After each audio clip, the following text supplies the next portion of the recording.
Hi students, now we're going to show you how to make a copy of a Google slide deck.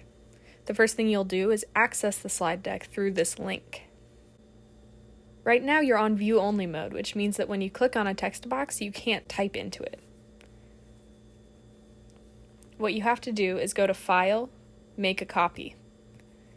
If it's grayed out and you can't click on it, that means you aren't logged in. So you have to go to the top right hand corner and click Sign In, and then add your Google email account and password. Once you're signed in, you can then go to File and Make a Copy, and you'll click Entire Presentation.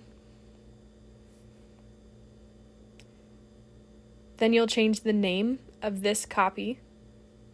We suggest putting your name at the very front so it's easiest for your teacher. And click OK.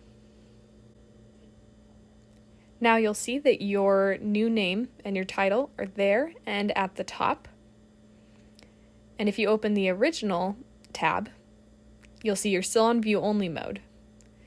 But you don't have that message when you click on the new copy you just made. This means that when you click into the text boxes, you'll double click and you can fill in your name and you can fill in the answers to any questions on the following slides. And that is how you make a copy of a Google slide deck.